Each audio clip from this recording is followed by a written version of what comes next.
Commencer. Bonjour à toutes et à tous. Bienvenue à ce webinaire du Centre de droit bancaire et financier de l'Université de Genève qui porte sur le rapport de la commission d'enquête parlementaire sur la gestion par les autorités fédérales de la crise de Crédit Suisse. Outre les actualités juridiques, le Centre a en effet pour mission de participer au débat public. Face à la portée historique de cet événement, l'Assemblée fédérale a en effet décidé le 8 juin 2023 d'instituer une commission d'enquête parlementaire. Il s'agit là d'une mesure exceptionnelle, prise 5 fois seulement dans l'histoire du Parlement. Un an et demi après son institution, la CEP, composée de 14 membres, a publié le 20 décembre dernier un rapport de 550 pages. Petite coïncidence, vous êtes presque le même nombre d'inscrits à ce webinaire, à savoir plus de 510 inscrits, et nous vous en remercions. Pour traiter de ce rapport, nous avons l'honneur d'avoir parmi nous 4 intervenants de qualité, et les remercions à nouveau, à savoir M. Roger Nordman, ancien conseiller national et membre de la CEP, qui nous permettra d'avoir une vision de l'intérieur de ce projet d'envergure. Nous avons également parmi nous M. Alain Girard, membre de la direction de la FINMA et acteur des événements. Et enfin, nous entendrons successivement les professeurs Fabien Léjoie et le professeur Rachid Bar, que vous connaissez déjà. J'en profite pour vous informer que nous venons tout juste de recevoir le BF 25, dont les exemplaires sont limités. Et comme en matière de liquidité bancaire, pour rester dans le thème, mieux vaut ne pas attendre la dernière minute. Pour revenir au programme, nous allons nous concentrer sur quelques sujets sensibles du rapport, à savoir le filtre réglementaire et les enseignements tirés par la FINMA.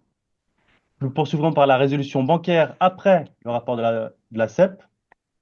Nous traiterons des AT1 bonds et de leur effet tardif, du public liquidity backstop, et enfin, nous traiterons de quelques aspects prospectifs de gouvernance et de transparence de la FINMA. Pour toute question ou objection en lien avec les interventions, n'hésitez pas à nous les envoyer par le biais du chat. Nous y répondrons à la fin du webinaire pour des raisons pratiques.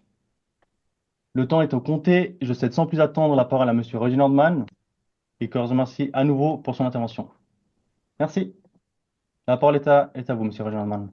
Merci, monsieur. Bonjour, mesdames et messieurs. Merci de participer à ce webinaire. J'espère que je vais répondre à quelques-unes de vos questions, même si le sujet est tellement vaste qu'on n'arrivera pas à tout faire. Mon écran devrait être partagé. Maintenant, c'est le cas. Je vais vous, principalement vous parler de l'affaire du filtre réglementaire, mais vous dire en introduction quelques mots sur le travail de la commission d'enquête parlementaire fusion d'urgence Crédit Suisse UBS, comme elle s'appelle. Donc, la mission qui était dans un arrêté fédéral était la suivante. L'enquête parlementaire porte sur la gestion au cours des dernières années par le Conseil fédéral, l'administration fédérale et d'autres organes ou personnes auxquelles sont confiées des tâches de la Confédération en rapport avec la fusion de Crédit Suisse avec UBS, pour autant que ceci soit soumis à la haute surveillance parlementaire. Et puis, on examinait évidemment la légalité, l'opportunité et l'efficacité de ces autorités et organes. Et puis, on devait évidemment faire rapport sur nos résultats et faire des propositions, ce qui a été fait par des recommandations, par des motions, donc des demandes de rapport au Conseil fédéral et des postulats, demandes de rapport au Conseil fédéral et des motions qui sont donc des indications d'action. Dans les motions, il y a par exemple eu la volonté de renforcer les instruments de la FINMA ou bien l'intention de réviser les objectifs de la législation too big to fail pour mieux tenir compte de la dimension internationale. Euh, et une phrase qui est très importante qu'il y a dans le rapport, c'est la gestion du Crédit Suisse et celle d'UBS ne pouvaient pas faire l'objet de l'enquête. La gestion des deux établissements financiers précités a été prise en considération dans la mesure où cela était nécessaire pour évaluer la gestion des autorités suisses. Donc concrètement, évidemment, pour voir si on a bien surveillé, si la police a bien surveillé les voleurs, encore il faut observer aussi un peu le comportement des voleurs, en résumé, pour prendre une image. Évidemment, on n'avait pas accès aux documents internes de Crédit Suisse et d'UBS, enfin UBS comme successeuse de Crédit Suisse, mais dans une certaine mesure, l'UBS a quand même autorisé et montré quelques éléments internes qui étaient utiles. On a par exemple eu accès à certains procès-verbaux du conseil d'administration d'UBS et de Crédit Suisse dans les moments critiques.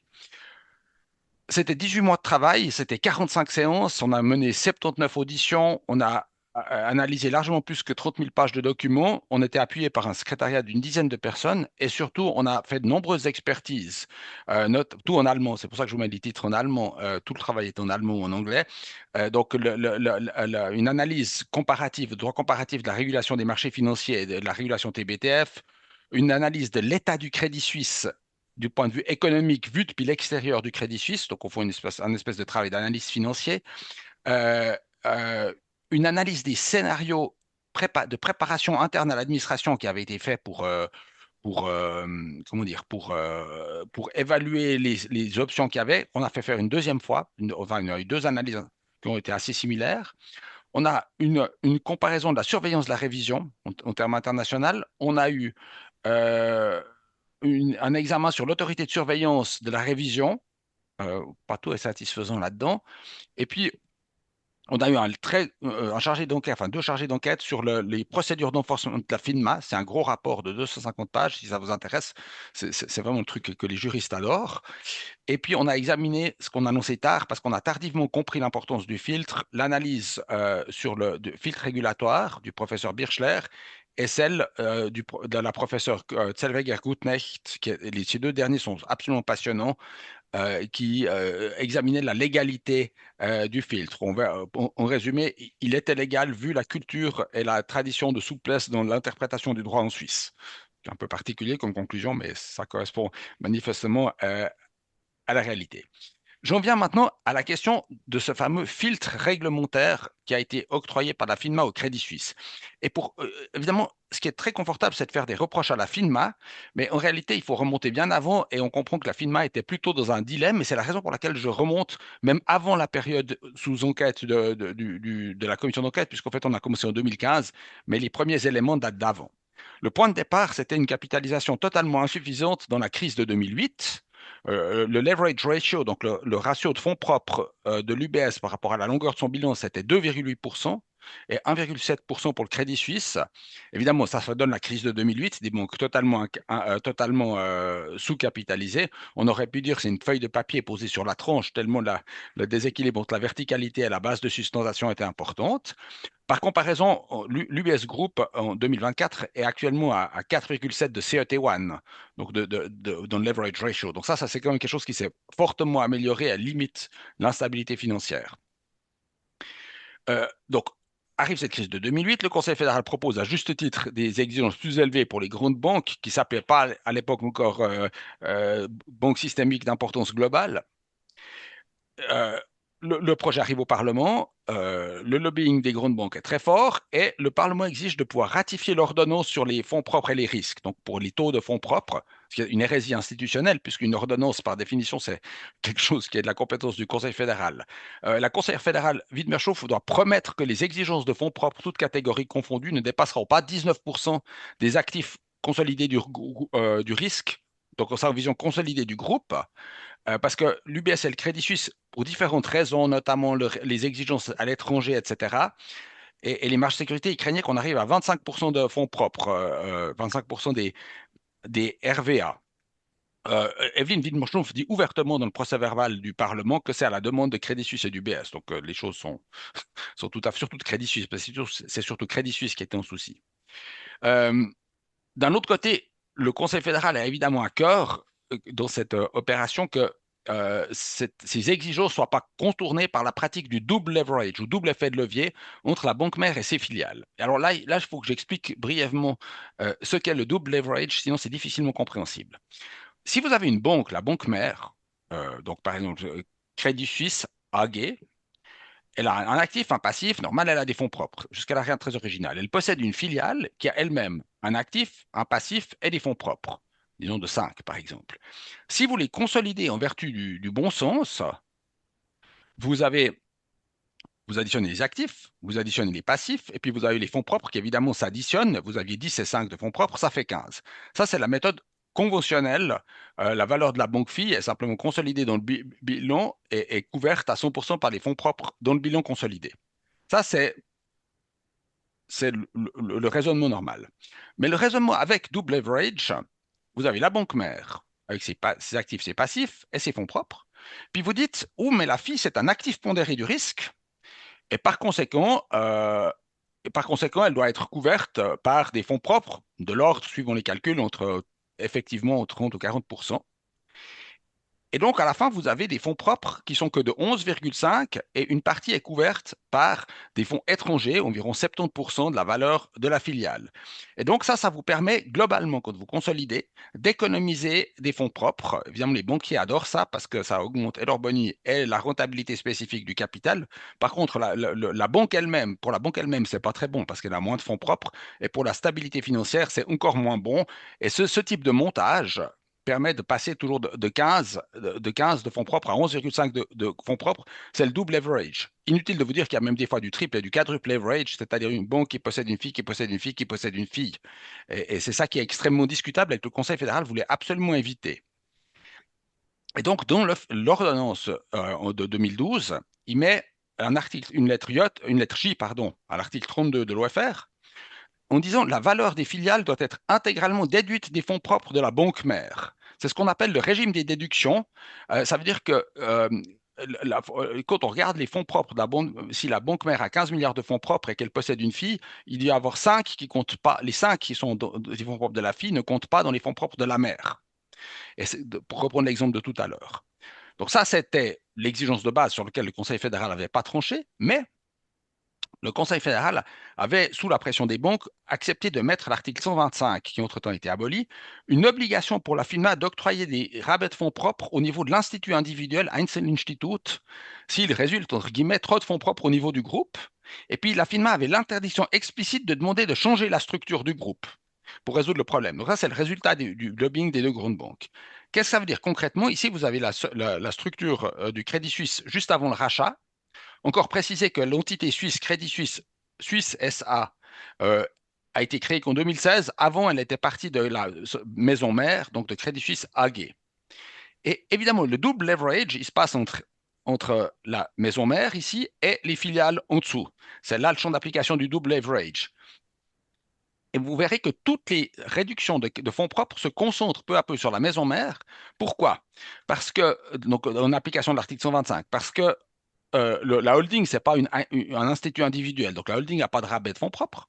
Et puis, les autres, la société suisse, sur le marché suisse, elle ne peut pas avoir des rabais parce qu'elle doit être très solide. C'est les exigences TBTF. Et puis, à l'étranger, évidemment, ils ne donnent pas des rabais sur les fonds propres parce qu'ils veulent que les filiales à l'étranger, les régulateurs étrangers veulent que les filiales à l'étranger soient solides. Donc, si on ne peut pas donner de rabais sur la Suisse, pas sur les filiales à l'étranger, pas sur la société mère, eh bien, tout le rabais qu'on donne, il est au niveau de la banque mère. Et c'est ce qui conduit, vous verrez, à ce qui a contribué au désastre.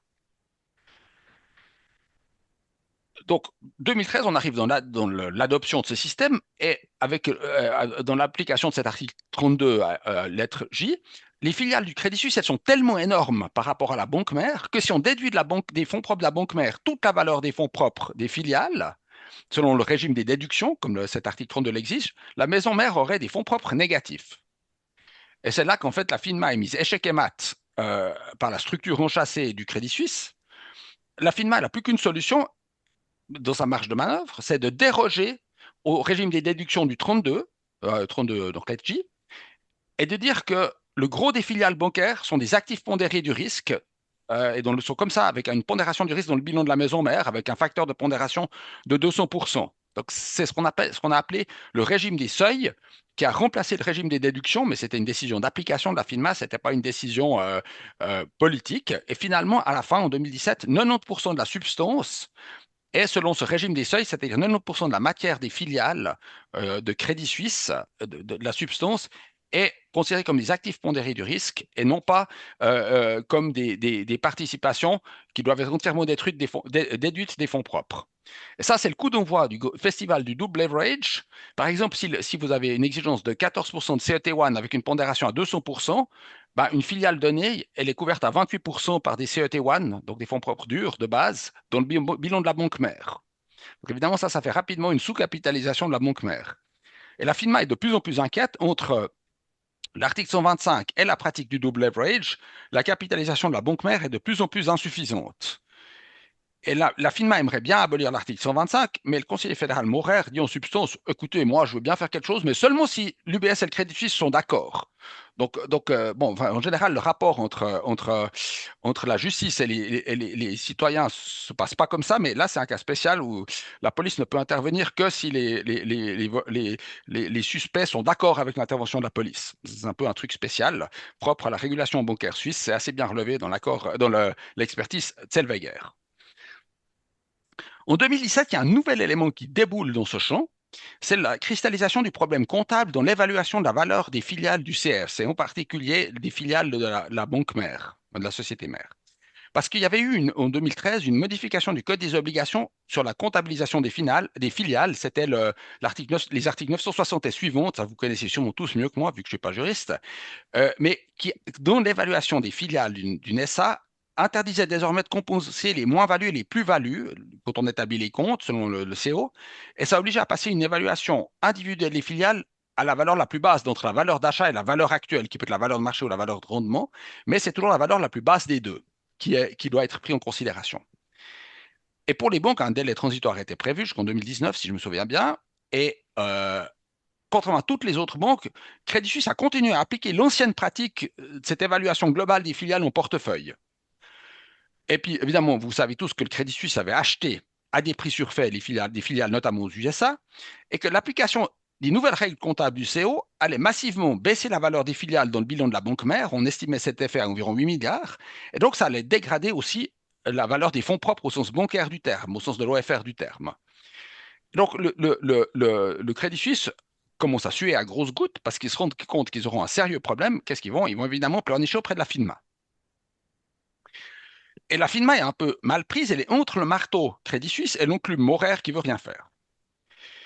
Et en 2017, la FINMA se dit on a un tel problème avec le manque de capitalisation de la banque mère qu'il faut trancher le nœud gordien, malgré la résistance de Maurer, en faisant un deal avec le Crédit Suisse dans le but de renforcer les fonds propres. Évidemment, si le Conseil fédéral avait pris ses responsabilités, on n'en serait pas arrivé là. Il aurait aboli l'article 125 ou limité l'article 125, puis on aurait exigé du Crédit Suisse qui se recapitalise à temps. Donc, le deal est le suivant. Le Crédit Suisse obtient le filtre régulatoire, ou réglementaire, pardon, mais en anglais c'est regulatory, excuse-moi, c'est réglementaire en français. Donc, ça veut dire qu'il peut, pour le calcul des fonds propres de la maison mère au sens de l'ordonnance sur les fonds propres et les risques, continuer à utiliser la méthode du portefeuille, et donc composer les moins-values par les réserves latentes, dont la valeur des sociétés. Et le pronostic, c'était que ça lui permettrait d'afficher environ 8 milliards de fonds propres en plus pour la maison mère en comparaison des comptes selon le code des obligations. Le filtre, c'est simplement on transforme le calcul pour la deuxième métrique, qui est la métrique selon l'ordonnance sur les fonds propres et les risques, par rapport à la métrique selon le code des obligations. En contrepartie, le Crédit Suisse renonce à revendiquer l'application des allègements au niveau du groupe, selon l'article 125 toujours de cette ordonnance OFR. Et la FINMA décide d'augmenter progressivement la pondération des filiales, qui était à 200% à l'origine, à 250 pour celles en Suisse et à 400 pour les filiales à l'étranger. Et elle renonce à appliquer le régime des déductions, donc l'article 32 let yacht, qui ne concernait plus que 10% de la masse. Alors, renoncer à l'appliquer, la pleine capitalisation sur ces 10% de la masse, ça diminue les fonds propres. Par contre, passer le facteur de pondération de 200 à 250 et 400, ça augmente beaucoup plus le niveau des fonds propres. Donc, par sol, c'était une mesure qui clairement augmentait les fonds propres. Alors, à ce moment-là, le Crédit Suisse et accessoirement l'UBS, qui était quand même moins concerné, arrête de s'opposer à l'abolition de l'article 125, qui est donc aboli dans la foulée. On voit qui c'est qui décide dans notre pays, par le Conseil fédéral. Et puis l'article, la lettre J est modifiée, c'est plus le régime des déductions. Et puis l'augmentation des pondérations est mise dans l'annexe de l'OFR. Dans l'esprit de la FINMA, cette décision, le filtre régulatoire, donc la mesure en faveur, enfin, où elle faisait un geste envers le Crédit Suisse, c'est un instrument temporaire dont la valeur est à vérifier tous les 3 mois par un second réviseur. Mais là, il y a une erreur qui a été commise. Il n'y a pas de phase-out dans le temps. Il n'y a pas de plafond en valeur absolue. Il n'y a pas de plafond en pourcent de la longueur du bilan. Ces modalités étaient clairement une erreur et la FINMA l'a tout à fait reconnu entre-temps. Mais la FINMA était dans un dilemme et elle pensait, avec le pacte global, améliorer la situation, vu que le Conseil fédéral refusait de prendre ses responsabilités. De son côté, il y avait bien sûr une obligation de publier l'existence du filtre. D'ailleurs, le filtre était aussi un actif, lui était lui-même aussi un actif pondéré du risque. Si vous allez voir dans les chiffres, vous comprendrez ça. Il y avait une obligation de publier l'existence du filtre, mais le Crédit Suisse l'a fait de ma façon inframinimaliste, si on peut dire, c'est-à-dire que c'était publié à la page 6 au milieu d'un paragraphe sans titre, sans tableau, d'un rapport qui s'appelle Regulatory Disclosure for Subsidiaries, donc un rapport totalement secondaire. Donc il fallait vraiment être un analyste très très perspicace pour aller examiner cette chose. Première application en 2019 du filtre, qui a été décidée en 2017, il filtre pour soudainement 15 milliards au lieu des 8 pronostiqués. Ça, c'est un peu embêtant. Le second réviseur, BDO, hurle à la surévaluation, mais la FINMA n'arrive pas à imposer au Crédit Suisse une baisse de la valeur du filtre, sauf un petit moment au quatrième trimestre 2021 où il est baissé à 10 milliards. Mais subitement après, il remonte. Alors, si vous voulez comprendre le détail, c'est abracadabrantesque. Comme tout ça, ça marche. Il faut lire les expertises du professeur Birchler et de la professeure Zellweger. Excellent rapport pour la CEP, pardon, la POC, c'est le germanisme, excusez-moi. Et là, vous avez les effets en chiffres. Donc, vous avez ce filtre qui est introduit ici, le filtre. Donc, c'est les fonds propres de Crédit Suisse, c'est ça, c'est-à-dire la société mère, hein, pas la holding, la société mère. Vous avez ici le filtre qui est 15 milliards, il descend à 12, il remonte à presque 15, il est à 16 au début 2021, et après, là, au fin 2021, il est corrigé à 10 temporairement, mais après, hop, il remonte et il est nouveau à 15. Et au troisième trimestre, pardon, de 2022, donc au moment où il y a le bank run qui se dessine entre le 1er juillet et le 30, et le 30 septembre, là, au moment où ça commence vraiment à chauffer, euh, vous avez le filtre qui constitue 15,7 milliards et les autres fonds propres du groupe 11,9 milliards. Donc le filtre, pas du groupe, de la maison mère. Donc le filtre, à ce moment-là, représente 57% des fonds propres durs de base de la maison mère. Donc en fait, en réalité, si on calcule en tenant compte que le filtre était un actif, aussi pondéré du risque, on constate que le niveau, le capital ratio CET1 sur RVA, sans le filtre était à 4,9%, avec le filtre, il était à 9,7%. Donc, ça a tronqué complètement la vision de la société mère. Évidemment, si le marché avait à large échelle compris ça, le problème serait venu plus tôt. Et effectivement, les analystes de Autonomous publient en juillet 2021 un excellent rapport qui analyse tout ça, qui dit que la FINMA est quand même très sympa avec les crédits suisses, sous le titre Such a nice filter. Et donc ça, c'était une erreur. On était 2022, le marché commence à peu comprendre l'existence du filtre. Nous, d'ailleurs, on le comprend parce que l'UBS, nous, la commission d'enquête, on se comprend parce que l'UBS et Hermotti se plaint qu'il y a comme, c'est côté quand même fou, ce qu'ils ont été généreux avec ce filtre au Crédit Suisse. Nous, on aurait bien voulu quelque chose de similaire, en gros. Donc c'est comme ça que ça nous a mis sur la piste du filtre. Et ensuite, bah, on arrive dans cette crise du Crédit Suisse. Quand on voit ce tableau, on comprend qu'on peut faire des grandes théories sur l'incompétence du management qui était avérée, qu'il y a une crise de liquidité, mais en réalité, une crise de liquidité, elle arrive que si on n'arrive pas à lever des liquidités. Si on n'arrive pas à lever des liquidités, c'est bien souvent parce qu'on est dans une crise de capitalisation, de sous-capitalisation, et c'était exactement ça. La maison mère, qui était le navire amiral du groupe, était en totale sous-capitalisation. Voilà, je m'excuse, c'était un peu compliqué. Je vous remercie de votre attention. Là, j'ai mis les sources. Si vous cliquez sur ce lien, je vous donnerai vous tombez directement sur la page où vous avez accès à tous les documents à tous les documents du Parlement avec toutes les expertises. Évidemment, il y a aussi ce qui est intéressant à lire, toutes les autres expertises de la FINMA, le rapport du Conseil fédéral et quelques autres expertises aussi publiées sur la page du CIF sur de nombreux aspects. Vraiment, c'était un dossier très compliqué. Et je ne vous cache pas que c'était un peu une formation de master en surveillance bancaire que de participer à la commission d'enquête parlementaire. Je vous remercie. C'est moi qui vais reprendre le flambeau. J'espère que les slides suivent. Je les partage immédiatement. Dans ce temps, je vous remercie en tous les cas Voilà. déjà pour l'invitation. Merci bien. Je pense que c'est important pour d'échanger sur ces questions-là, non seulement pour l'avenir de la place financière suisse, mais aussi pour sa stabilité. Des institutions comme le CDBF, elles ont un rôle à jouer dans ce débat public et pour cette raison, c'est, je crois, une excellente idée d'avoir mis en place ce webinaire. De manière introductive, peut-être une remarque encore, la FINMA, elle est souvent appelée le gendarme des marchés financiers en Suisse romande. Pour rester dans cette analogie que Roger Nordman a aussi utilisée, je vais plutôt avoir plutôt mon rôle au sein de la FINMA, c'est plutôt celui du pompier que du gendarme, en effet, sous l'appellation Recovery et Resolution. M'excuserez pour ces termes anglais, c'est les termes officiels. En fait, c'est une division qui s'occupe de préparation, mais aussi de gestion de crise. Et j'ai repris cette division au 1er août 2022. La CEP l'a mis en lumière dans sa chronologie détaillée. En été 2022, le 2 ou le 3 août, il y a eu la première réunion de ce comité AF, donc de gestion de crise financière en Suisse. Avant d'entrer en matière sur le filtre réglementaire et la résolution bancaire, c'est peut-être un mot général encore sur la CEP.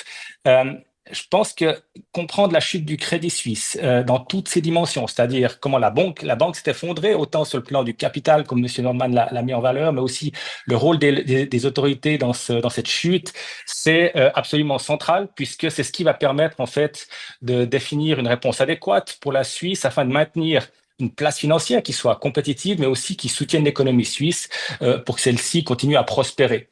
Donc, dans ce sens, le travail de la CEP doit être vraiment salué. Il permet de documenter notamment les faits saillants, la chronologie. Monsieur Nordman a commencé un peu plus tôt que 2015, mais en tous les cas, à partir de 2015, est passé aussi à la loupe le rôle des autorités.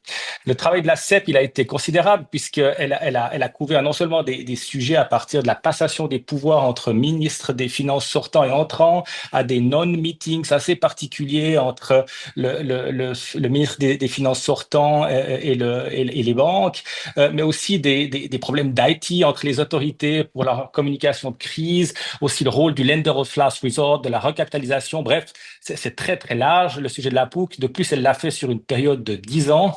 Donc, dans ce sens-là, pour être franc, je suis même un petit peu étonné qu'elle ait réussi à le faire en 600 pages. Je pense qu'elle a même aussi voir son travail remarquable dans ce sens-là pour faire une synthèse de tout ce qu'elle a pu passer en revue dans le master de Roger Norman. On peut passer à la slide suivante parce que dans cette première intervention de ce webinaire, j'aimerais approfondir en fait deux éléments. Le filtre réglementaire, car c'est le point critique vis-à-vis du travail de la FINMA. Il concerne, comme Roger Norman l'a mis en valeur, les années 2015-2017. Il a même commencé bien avant, je pense que c'est à raison. C'est un aspect qui est très technique, mais qui est aussi très politique. Donc, c'est pour ça que je vais encore revenir là-dessus. Il est aussi absolument central pour l'avenir, puisque actuellement, la capitalisation de l'UBS fait couler beaucoup d'encre et on est dans des discussions un petit peu comparables de déduction des filiales, etc.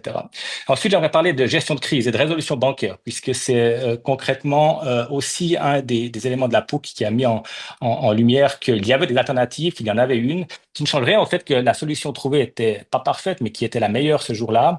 Et j'aimerais revenir sur ce sujet-là. On peut passer à la slide suivante et parler maintenant du filtre. Pardon, c'est la slide qui est là, il faut regarder celle-ci. Quelques mots sur ce filtre, mais seulement quelques mots parce qu'on a eu maintenant un exposé d'une vingtaine de minutes de Roger Norman qui est à mon avis excellent, très technique, mais aussi très clair. Et donc, peut-être 2-3 commentaires, et je m'arrêterai là sur ce sujet. Il a évoqué aussi les expertises de Urs Birchler et de Corinne Zellweger. Dans l'expertise de Urs Birchler, je pense que c'est important de le mettre en valeur.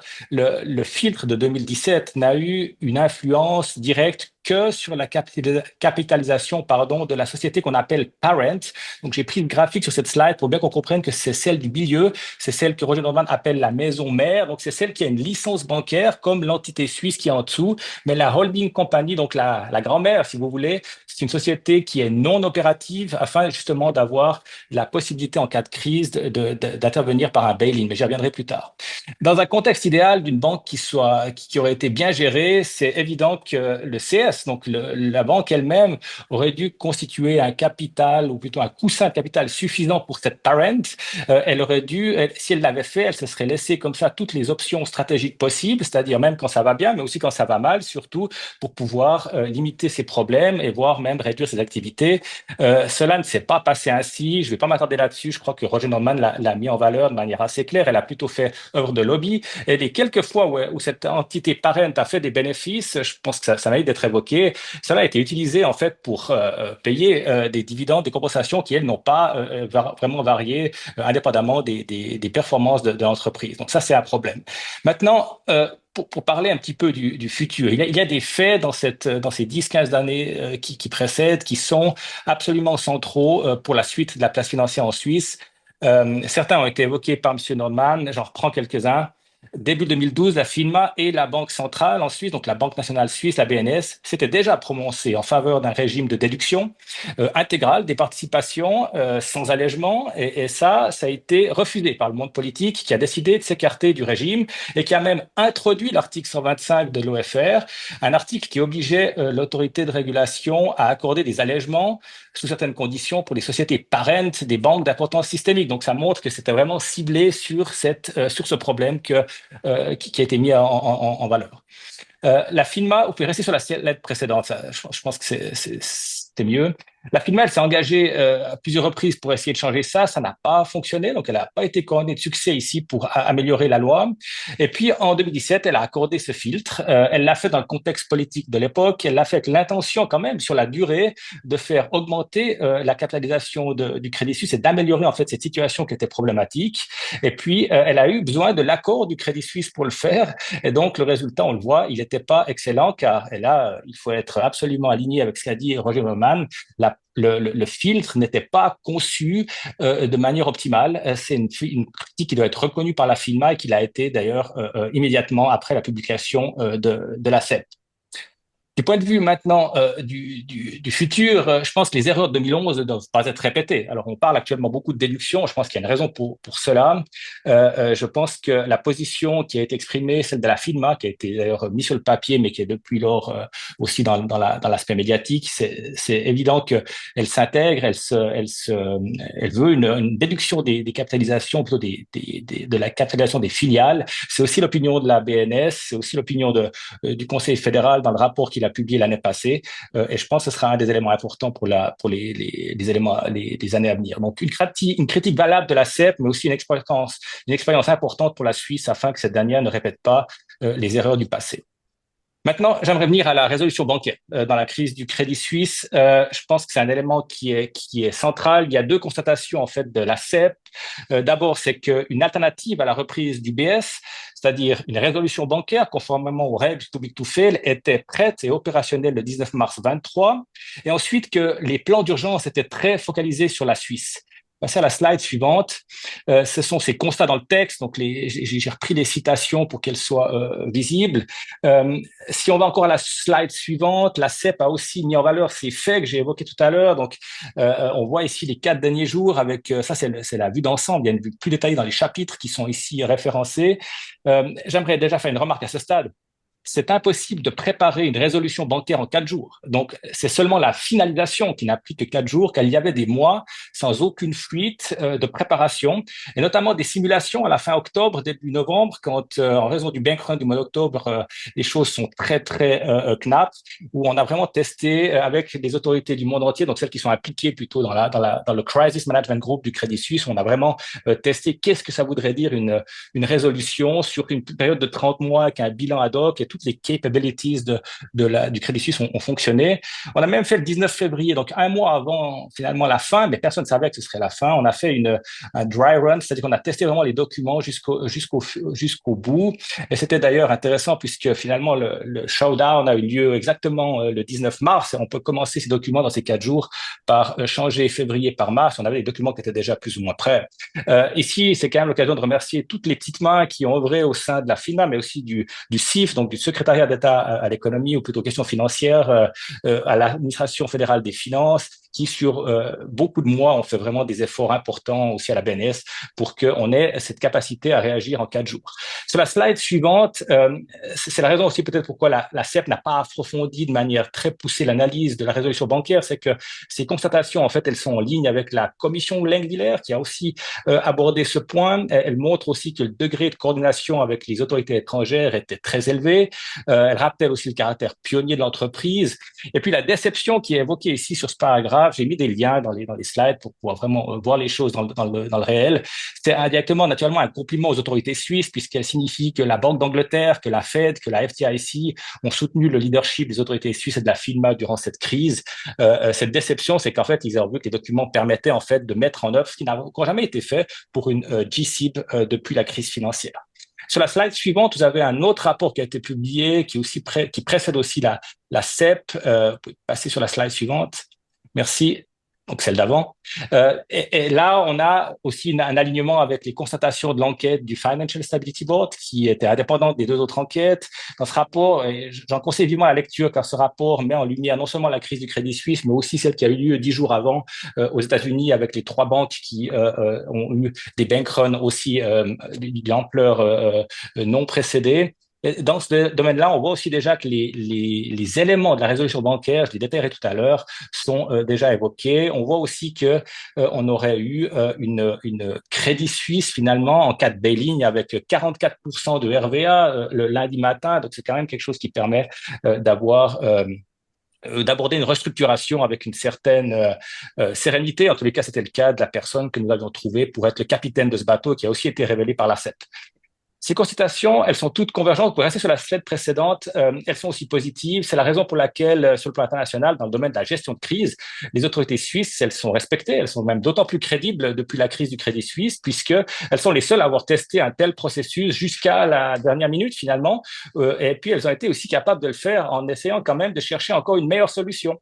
Et donc, ça, c'est quelque chose qui est relevé à l'international. C'est aussi quelque chose qui a été surprenant à l'international, c'est le fait que cette préparation finale a été faite en 4 jours. En général, si on lit les standards du Financial Stability Board, on parle de 2 à 4 semaines pour préparer cette phase finale. Là, en l'occurrence, les 4 jours étaient possibles toutes les autorités étaient coordonnées depuis plusieurs mois. Et c'est quand même assez rare, finalement, qu'un actionnaire principal soit la personne qui sonne le glas de son propre établissement. Donc, finalement, quand il y a eu cette chute du cours de l'action Crédit Suisse en raison de l'allocution de l'actionnaire principal le mercredi matin, en fait, c'est une chose qui s'est mise en œuvre de manière assez naturelle avec les partenaires internationaux. Et parallèlement à ça, on a eu quand même et pu trouver d'ailleurs une solution qui n'était pas parfaite, mais elle avait au moins le mérite de minimiser encore le risque d'une crise globale, une crise financière plus large. 2, aussi de faire porter les coûts non pas par l'État, mais par les investisseurs qui étaient prévus à cet effet, les AT1, on en parlera bien plus tout à l'heure, et de préserver aussi au mieux la réputation de la place financière suisse et de limiter l'impact de la débâcle de Crédit Suisse. Le résultat est connu. La semaine d'après, tout allait en guillemets mieux, ou plutôt la panique était résorbée.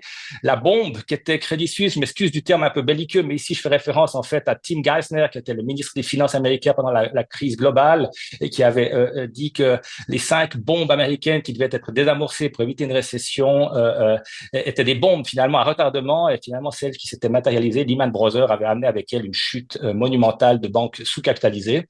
Donc cette bombe-là, en fait, elle était désamorcée en Suisse la semaine d'après, donc très rapidement, ce qui fait aussi qu'à la fin du compte, la Confédération suisse a fait un profit de 200 millions sur les garanties octroyées. C'est pas une mesure de performance, cela, mais quand même, c'est comparable, par exemple, à ce que les Américains ont fait pour gérer 3 crises de banques de taille moyenne. Ça leur a quand même coûté plus de 20 milliards à leur fonds de résolution. C'était 10 jours avant les événements du Crédit Suisse. Donc finalement, la Suisse, elle ressort de cette crise avec beaucoup de solutions à régler, mais aussi quand même avec aucun trou dans son budget, à la différence du fonds de résolution de la FDIC qui doit rechercher 23 milliards de dollars. Ça va peser sur les banques américaines. C'est pas énorme par rapport à la taille du secteur bancaire américain, mais ça montre quand même que des résolutions, ça peut coûter.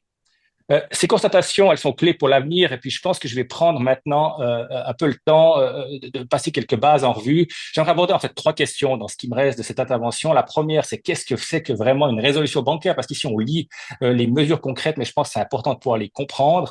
Ensuite, de quel a été le rôle du régime Too Big to Fail en Suisse dans la crise, et finalement, qu'est-ce que cette crise signifie pour l'avenir. Donc on peut aller sur la slide suivante, qui est la définition en fait des standards internationaux d'une résolution bancaire.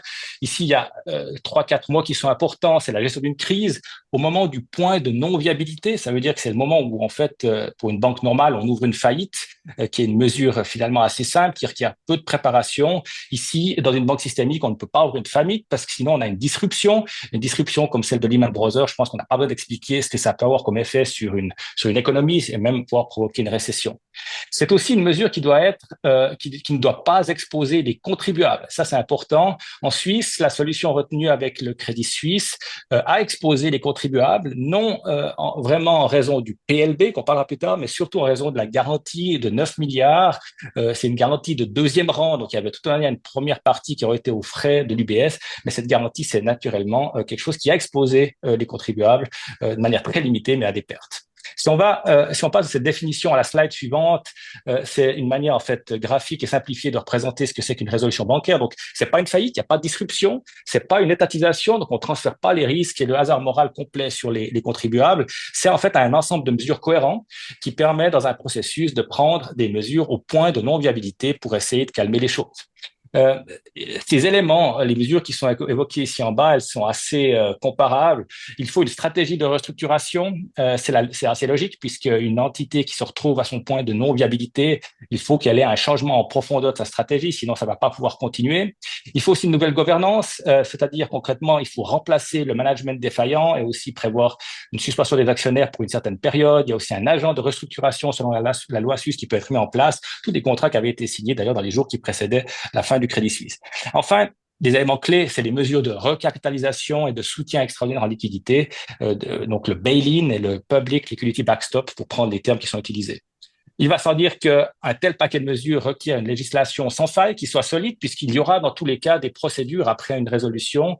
La recapitalisation, c'est un beau mot, mais ça signifie en fait que beaucoup de gens perdent, beaucoup d'investisseurs vont perdre leur argent puisqu'ils seront soit convertis, soit radiés au moment de la résolution. Ça coûte cher d'ailleurs de se préparer pour une telle résolution parce que les banques ont émis des bonds et d'autres choses durant les années qui ont précédé la crise et vont continuer à le faire. Actuellement, le TLAC de l'UBS, c'est environ 200 milliards. Donc, c'est pas sans frais en fait de se préparer pour une telle crise pour le secteur bancaire en Suisse ou pour les banques systémiques. Sur la slide suivante, vous voyez en fait la théorie sur la gauche que je viens d'expliquer de manière très survolée et sur la droite, le paquet concret pour le Crédit Suisse le 19 mars. C'est-à-dire qu'il y avait une recapitalisation de 111,2 milliards ce jour-là, qui aurait été donc la radiation des AT1 qui a eu lieu, mais aussi la conversion des bail-in et la radiation complète du capital action, donc du CET1. Si on va maintenant plus loin et on se demande quel a été le rôle de Too Big to Fail dans la crise, on peut aller on doit aborder cette question puisque personnellement, j'entends beaucoup de discussions, je lis beaucoup de choses qui vont un peu dans tous les sens. Est-ce que le régime a été inutilisable? Est-ce qu'il est inutilisable? Est-ce qu'il n'a simplement pas été appliqué? Est-ce qu'il est adéquat pour le futur? Je pense que ces questions-là méritent des réponses durant le processus qui vient. La réponse à ce problème, elle va bien sûr plus loin que la préparation au temps opportun de la résolution bancaire que je viens d'exprimer. Donc, commençons par le commencement. Le régime Too Big to Fail, il a pour but d'abord d'améliorer la résilience des banques systémiques. C'est pour cette raison que si vous comparez en fait le mois d'octobre 22 avec ce qui se serait passé 15 ans auparavant, quand il n'y avait encore aucun régime Too Big to Fail, eh ben c'est assez simple. La tragédie d'une banque systémique aussi mal gérée, elle se serait terminée par une étatisation déjà en octobre 22, car en d'autres termes, il n'y aurait eu aucune autre alternative. Mais ça ne s'est pas fait car au mois d'octobre 2022, Crédit Suisse était l'une des banques les plus liquides au monde. Elle avait des requirements, des prérequis en fait en matière de liquidité qui étaient plus élevés que la moyenne, qui étaient plus élevés car c'est une banque systémique, et en plus elles étaient très élevées car elle a eu de la peine à passer la crise Covid, et pour ces raisons-là, la FINMA avait imposé des liquidités supplémentaires que la banque avait reconnues. C'est un des sujets sur lesquels la banque s'est pas opposée au travail de la FINMA. Donc c'est grâce à ça, en fait, elle avait 230 milliards de HQLA sur son bilan, et c'est ce qui lui a permis en fait d'absorber sans même avoir l'aide des autorités le bank run du mois d'octobre 2022. Ensuite, on passera à la slide suivante.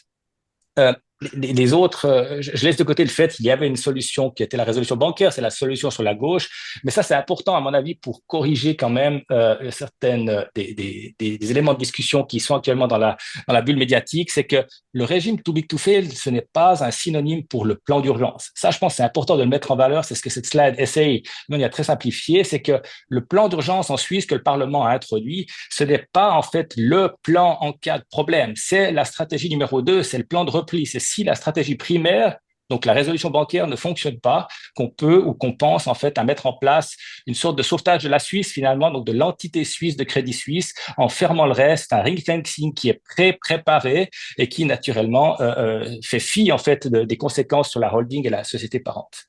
Donc, ça, c'est la conception du plan d'urgence. La CEP a raison de mettre en lumière que cette conception-là, elle n'est pas utile. Elle est utile que comme fallback et encore, elle pourrait être améliorée. Ça, c'est quelque chose pour le futur. Si on va maintenant sur les options, je finirai avec ça.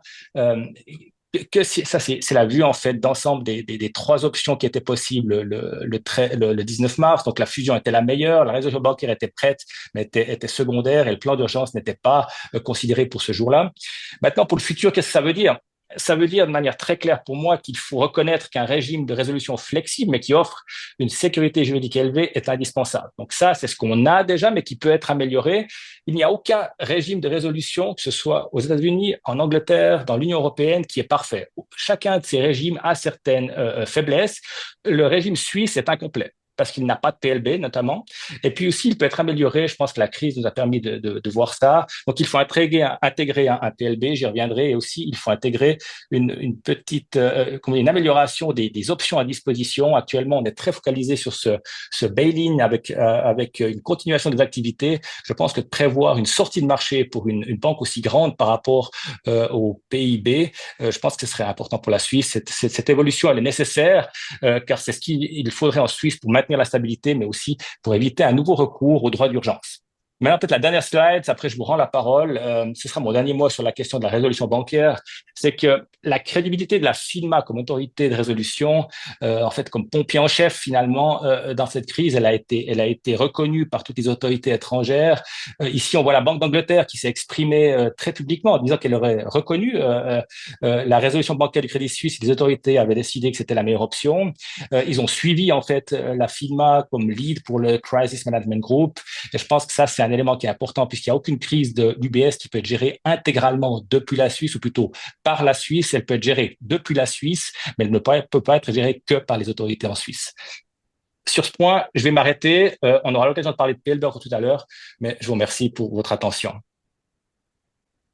Voilà, mesdames et messieurs, les Coco Bonds sont un élément clé de la réglementation Too Big to Fail. Ce n'est pas moi qui le dis, l'affirmation aurait peu de valeur. Je ne suis qu'un commentateur, contrairement à messieurs Norman et Girard. Mais c'est le Conseil fédéral, dans son message de 2011. Et au fond, la question, c'est pourquoi ces Coco Bonds sont-ils si importants? Parce qu'ils doivent offrir une poche de carburant supplémentaire aux banques systémiques en proie à des difficultés financières. Comment libérer ce carburant? Bien, le mécanisme de désendettement est prédéfini. Si certains critères de déclenchement sont atteints, les porteurs d'AT1 bonds s'obligent à l'avance à voir leurs créances converties en actions, contingent convertible bond, ou carrément à abandonner leurs créances, write-off ou write-down. Jusque-là, clair, tout va bien, me direz-vous. Mais la question plus délicate, c'est naturellement celle du moment. Quand? C'est souvent d'ailleurs la ligne du temps qui pose les vrais défis juridiques, et je dirais même au-delà du droit. Pourtant, depuis le départ, les institutions internationales, les règles de Bâle III, telles que codifiées dans l'ordonnance sur les fonds propres dès 2013, sont claires. Le mécanisme de désendettement est censé s'activer pour assurer la survie de l'entreprise, donc en situation d'exploitation, going concern comme ils disent. D'ailleurs, si on veut que cette dette au bilan puisse être assimilée à des fonds propres sur le plan réglementaire, il faut que l'instrument puisse absorber des pertes avant qu'il ne soit trop tard. Au même titre que les fonds propres de base dure, capital et réserve, les fonds propres de base supplémentaires que sont ces AT1 doivent servir de tampon quand les choses tournent mal. Après tout, on l'a vu avant, les fonds propres, c'est donc la différence entre actifs et dettes, et c'est rien d'autre qu'un coussin pour amortir les chocs. Vous voyez donc à présent probablement où je veux en venir. La fonction première des AT1 bonds, c'est d'absorber les pertes en situation d'exploitation, et c'est seulement à titre accessoire qu'ils doivent faciliter un assainissement et une liquidation de la banque. La fonction Gone Concern est donc subsidiaire. D'où ma première remarque, à la fois polémique et logique. Si les AT1 doivent alléger le bilan de la banque en situation Going Concern, alors le transfert de valeur des porteurs d'AT1 vers les actionnaires avant assainissement et liquidation est parfaitement justifié. Et je dirais même il est consubstantiel à la classification réglementaire de l'instrument. Cela étant précisé, voyons comment les AT1 ont fonctionné dans le cas de Crédit Suisse. La réponse est claire, hein, c'est mal, d'après la commission d'enquête parlementaire, page 417, puisqu'ils n'ont pas été déclenchés à temps pour empêcher la débâcle de Crédit Suisse. La FINMA n'a ordonné à la banque de les amortir que le dimanche 19 mars 2023, après s'être convaincu que la banque, au fond, ne passerait pas la nuit ou l'ouverture des marchés asiatiques. Crédit Suisse avait, nous dit-on, atteint le point de non-viabilité. Par conséquent, la fonction d'absorption des pertes en situation going concern des 81 bonds a échoué. En même temps, nous dit aussi la commission d'enquête parlementaire, l'amortissement des 16 milliards en valeur nominale convertie en francs suisses a facilité l'accord qu'a orchestré le Conseil fédéral, puisque UBS avait apparemment au moins le 16 mars, donc le jeudi, sauf erreur, posé cette condition dans la négociation, et sans évidemment cet élément-là, la Confédération aurait dû fournir des garanties hautement plus élevées. Donc les AT1 ont tout de même rempli leur fonction secondaire, et je dirais s'il faut répondre à la question, est-ce qu'ils ont fonctionné? Pas comme prévu en tout cas, et trop tard. Donc là, on arrive au cœur du sujet. Faut-il supprimer les AT1, jeter peut-être le bébé avec l'eau du bain, ou peut-on au fond rafistoler ce réservoir percé? La position du Conseil fédéral et des différents rapporteurs suisses et internationaux, en particulier les autorités européennes, c'est plutôt de faire en sorte d'améliorer la fonction going concern des 81 bonds, mais c'est vrai qu'à l'autre bout du monde, l'autorité australienne prudentielle a une autre voie. Elle a décidé de supprimer progressivement ces 81 bonds car elle doute qu'ils puissent jamais remplir leur première fonction ou leur fonction primaire. Elle ajoute que les instruments sont complexes et donc, bien sûr, de nature à favoriser les litiges. Le but de ce webinaire, on vous l'a dit, c'est pour nous de participer au débat public. On n'a pas toutes les réponses, mais on souhaite vous donner des ingrédients pour réfléchir. Et je pense que pour que vous puissiez vous faire votre religion, il faut analyser rapidement les caractéristiques principales de l'instrument. C'est donc ce que je vais faire dans les quelques minutes qui me restent. 1. Ils doivent être émis avec une durée illimitée. 2. Le paiement des coupons doit être discrétionnaire sur le papier. 3. Ils sont assortis d'un facteur de déclenchement quantitatif qui est basé sur un indicateur comptable.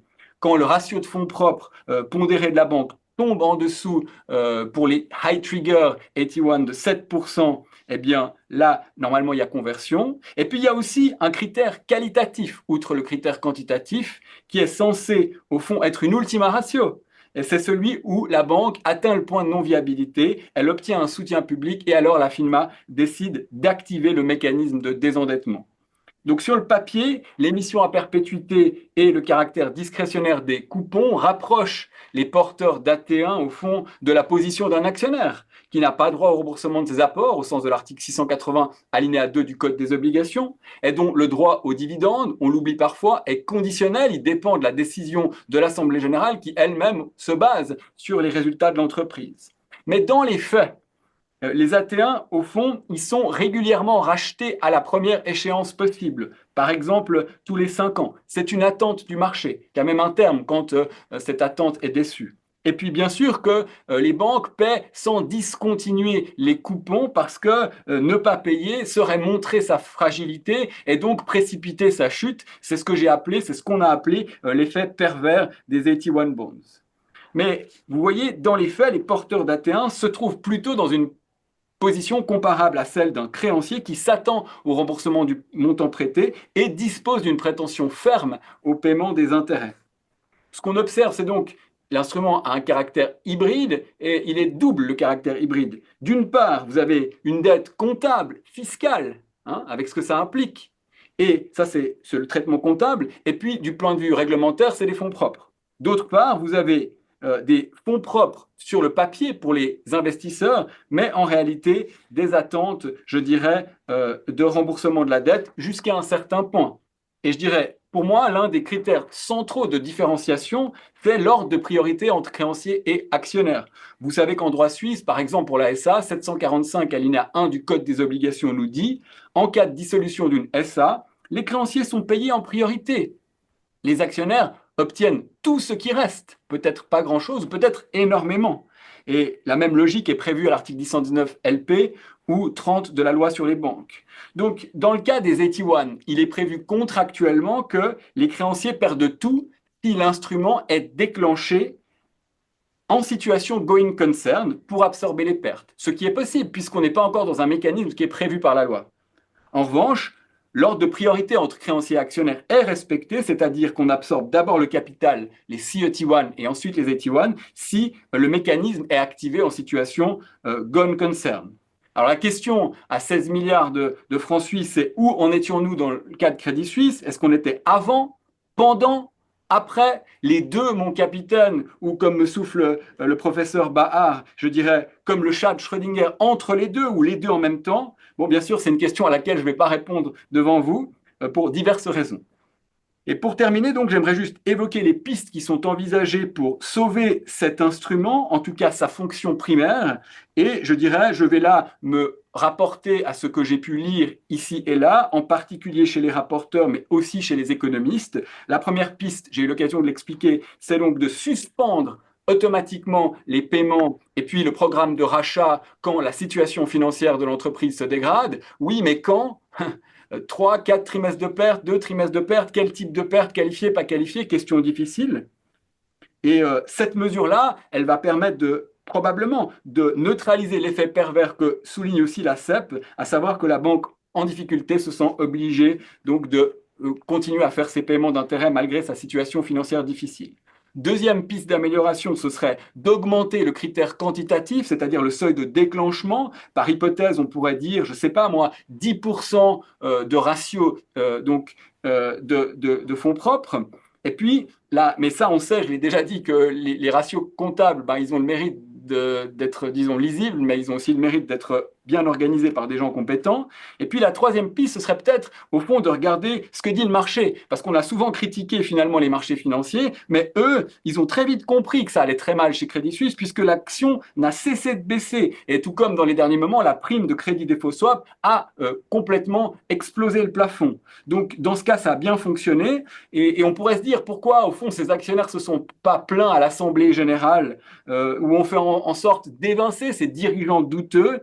Bien, un collègue le professeur Harald Hau de la faculté des sciences et de finances me disait peut-être qu'au fond, il y a une intrication des différents acteurs et il y a aussi probablement des gens intelligents qui vendent tout simplement leurs actions quand ça ne va pas. Et il reste que les derniers, les moins malins comme moi, qui s'aperçoivent à la fin que ça va mal.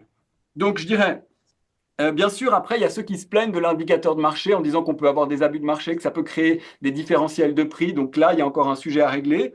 Et je dirais, si vous pensez qu'aucune de ces mesures n'est possible, il est possible de la mettre en œuvre, rien ne vous convainc, que ce soit une mesure isolée ou combinée, alors je pense qu'il faut oser remettre en cause cette affirmation que les 81 sont un élément clé du dispositif too big to fail en matière de fonds propres. Et oser peut-être admettre que c'est un avantage fiscal qui est injustifié s'il ne sert pas à sa fonction primaire. Je n'entre pas bien sûr sur le calcul de l'avantage fiscal, il est assez facile, mais je suis prof de droit bancaire désormais, donc je laisse ici la place à Rachid Bahar avant qu'il franchisse la porte de mon bureau pour me sonner les cloches de Pâques et vous remercie de votre attention. Merci. Donc, on a beaucoup parlé du cas du Crédit Suisse. On a beaucoup parlé de législation. On a beaucoup parlé du cadre réglementaire. Ce que j'aimerais faire, c'est vraiment nous intéresser au but de la CEP. C'était en fait d'examiner l'action des autorités en vue d'améliorer un cadre institutionnel. Et c'est pour ça que ce que j'aimerais faire, c'est vraiment pousser la réflexion sur l'adéquation de notre cadre institutionnel, que ce soit sur le plan législatif ou réglementaire. Alors, si on prend un petit peu de recul, on regarde la FINMA, on se voit qu'elle a consacré 58 ETP à la surveillance des grandes banques, 37 personnes années étaient sur des audits prudentiels, des mandats chargés d'enquête, de chargés d'audit. Il y en a eu 43 ou 42 investigations. Les chiffres ne sont pas tout à fait unifiés entre les deux rapports à disposition sur les procédures d'enforcement. Depuis 2012, elle a conclu 14 procédures d'enforcement, 11 contre Crédit Suisse et 6 contre des individus. On nous dit encore que 5 procédures d'enforcement sont encore en cours, du moins au moment de la publication du rapport de la SEB. On a prononcé 9 blâmes, 16 dénonciations, euh, 11 depuis 2018, 108 contrôles sur place, 382 points auraient nécessité une amélioration. Mais est-ce que toutes ces mesures ont prévenu la crise? Et c'est un petit peu la réflexion que j'aimerais pousser quand on réfléchit à la gouvernance et la structure de notre cadre de surveillance. Alors, je ne veux pas pouvoir donner une référence complète. Je vais m'intéresser à trois questions plus particulièrement. L'architecture de la surveillance des marchés financiers, l'organisation et la gouvernance de la FINMA, et en particulier la question des affaires de grande portée, et puis conclure avec une piste sur la transparence comme instrument de gouvernance et légitimité. Alors, si on considère de façon très simplifiée l'architecture de notre surveillance en Suisse, on a, et c'est un rappel assez banal, un pouvoir législatif qui adopte les lois, un pouvoir exécutif qui les met en œuvre, c'est principalement le Conseil fédéral, et un pouvoir judiciaire avec le tribunal administratif et le tribunal fédéral.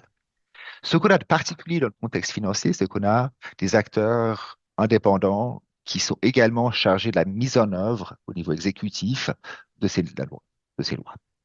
La FINMA est chargée de la surveillance microprudentielle, la conduite surveille la conduite sur les marchés. Elle met en œuvre la LBA, elle s'intéresse de plus en plus, même si ce n'est pas dans son cadre mandat législatif au sens strict, au respect des sanctions. Elle a une compétence en matière de lutte contre les abus de marché et, comme Alain Gérard l'a mentionné, elle est également autorité de résolution. Elle combine en une seule personne le pompier, la policier, le bureau des autos, pour rester dans cette métaphore euh, automobile. De l'autre côté, on a la Banque nationale suisse qui est principalement chargée de politique monétaire, mais dans ce cadre, dans le cadre de sa mission de garantir et de surveiller la stabilité financière, a un rôle de surveillance macroprudentielle. Et vu qu'elle a la possibilité d'émettre des billets de banque, elle peut fournir de la liquidité dans sa capacité de lender of last resort. Ces deux acteurs sont indépendants du pouvoir politique. C'est un choix politique qu'on a fait dans beaucoup d'autres pays et qui n'est pas mis en cause à ce stade. Euh, mais euh, elle agit sous la haute surveillance de la FINMA, du Conseil fédéral, qui agit en particulier par le DFF et au sein du DFF, le CIF et l'Administration fédérale des finances. Celle-ci exerce l'haute surveillance, mais aussi, s'il s'agit de faire plus que simplement de mettre à disposition les liquidités, de mettre en ressources des prêts, de mettre un soutien public, c'est à ces autorités-là qu'il s'agira. Donc voilà en gros le cadre dans lequel on s'inscrit, sans oublier la dimension internationale avec ce petit globe, parce que là je vous présente le vue de la petite Suisse, mais il faut rappeler que nos banques d'importance systémique ont une activité qui dépasse nos frontières. Alors, d'un point de vue légal, tout ce système d'interaction entre ces différents acteurs, le système de coopération n'est pas régi expressément, mais on a improvisé sur la base de Memorandum of Understanding qui ont défini comment les différents acteurs allaient se coordonner dans leur fonctionnement. Concrètement, ce qui a été mis en place, c'est ce que les médias ont appelé le triumvirat, c'est ce qu'est la commission de gestion des crises financières, le comité de pilotage, qui se sont chargés de cet exercice. Alors, on peut se poser la question, est-ce que ce mécanisme relativement compliqué a fonctionné? Est-ce qu'il est efficace? Alors, si on lit le rapport de la SEB et si on regarde le résultat concret, c'est un résultat dans l'ensemble positif. On a eu ces questions de ces non-meetings d'automne 2024 comme solution pratique pour éviter certaines complexités et il en ressort de ce fait un besoin de formaliser le processus. Alors, dans ce contexte, trois modèles sont envisageables. Je me réfère ici au rapport d'experts. On n'a pas poussé la réflexion sur cette question dans le contexte de la CEP, mais c'est une question, est-ce qu'il faudrait renforcer, formaliser ce mode d'interaction avec des mécanismes de pouvoir et de décision jointe, comme on le connaît dans le modèle too big to fail pour classifier une banque comme banque d'importance systémique ou pour garantir des autorisations à certaines infrastructures de marché? Est-ce qu'il faut reconnaître encore plus de pouvoir à la FINMA pour prendre certaines décisions? Ou est-ce qu'il faudrait franchir le seuil sur la question de réunir les instances? Pardon, je suis allé trop vite. Et dans ce contexte, un point qu'on peut noter, c'est l'absence ou le peu de réflexion sur les possibilités d'autres modèles. Alors, premier défi, si vous réfléchissez aux désavantages de la structure actuelle, il faut voir que la FINMA a des multiples missions. Je l'ai dit en reprenant ces images, c'est un gendarme, l'enforcement, c'est un pompier, c'est une autorité de poursuite, c'est aussi le bureau des autos qui vous garantit que les autos ont le permis de conduire. Si on regarde ce niveau européen, combien d'autorités européennes euh, exercent le rôle de la FINMA, c'est l'ESMA, l'EBA, l'AMLA, SRB, IOPA, et encore toutes ces mesures nationales. Si on regarde les États-Unis, c'est la Fed de New York, c'est la FDIC, c'est la SEC, tout cela dans la FIMA. Est-ce que ce modèle fonctionne? Est-ce qu'on n'a pas demandé trop? Est-ce qu'on n'a pas une expectation gap face à la FIMA dans ce contexte?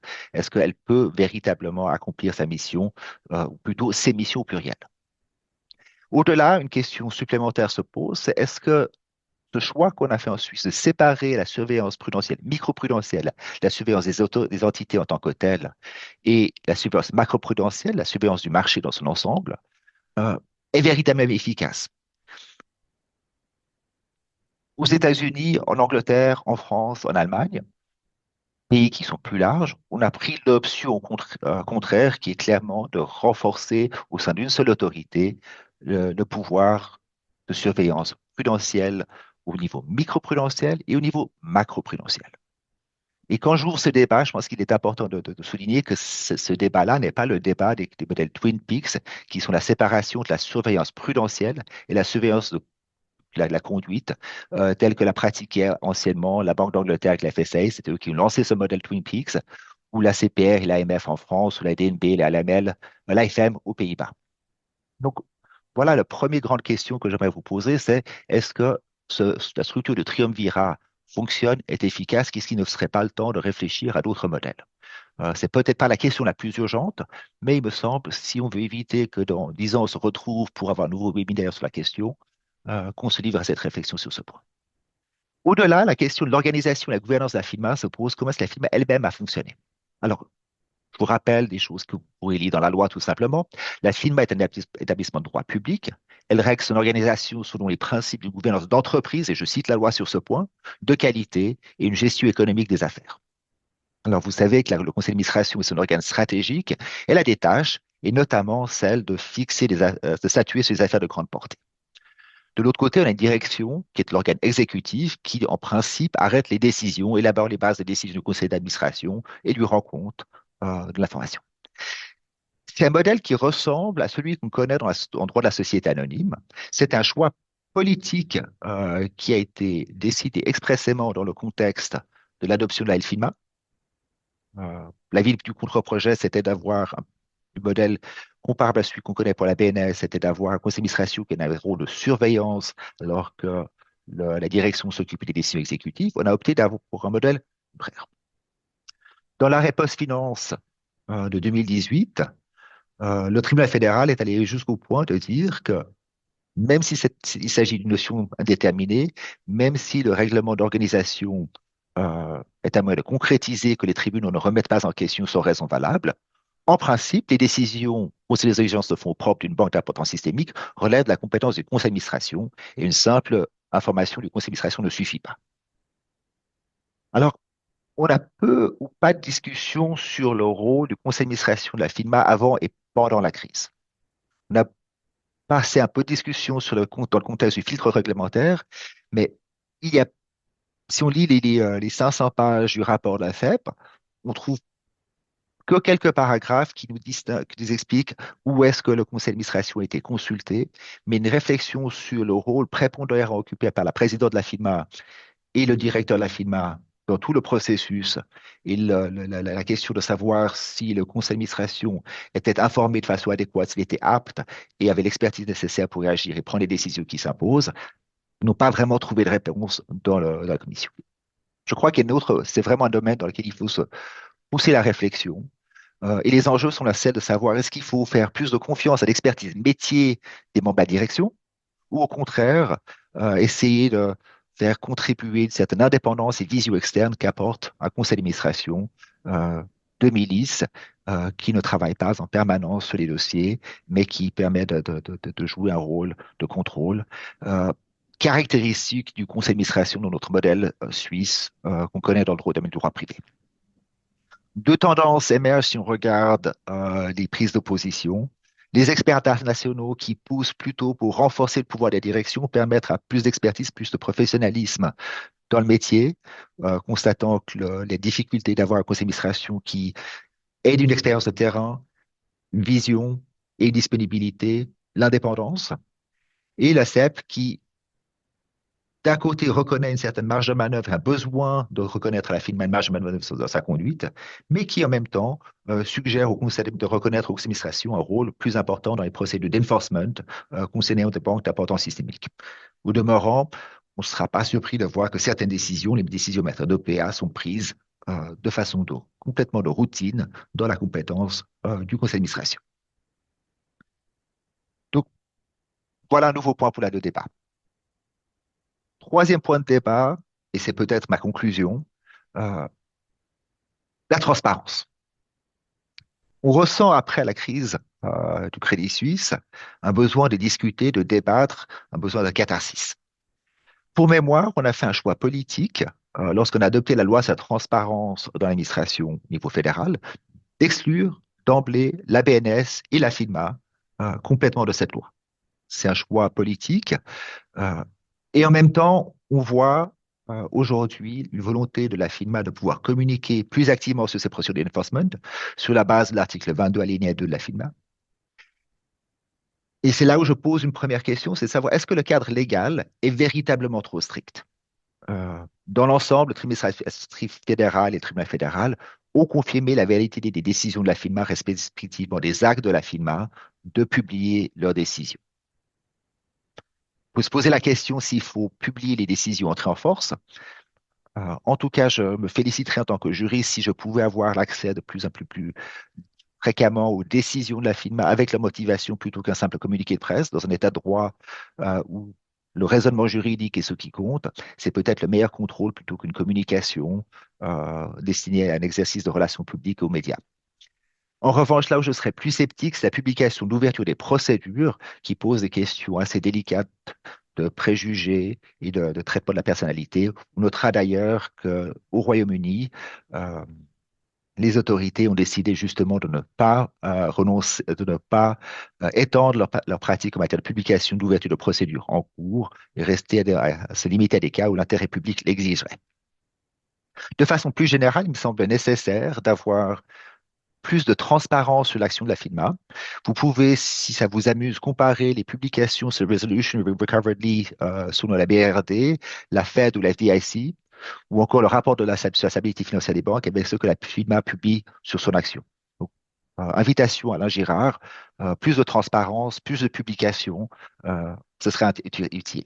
Et je pense que cet exercice serait important parce que ça contribuerait à renforcer la légitimité de l'action de la FINMA en tant qu'autorité indépendante, indépendante des pouvoirs politiques, on le veut, mais de plus en plus des pouvoirs judiciaires. Je vous rappelle que la FINMA bénéficie de façon routine, comme toute autorité administrative, d'un certain pouvoir d'appréciation que les tribunaux ne vont pas remettre en œuvre.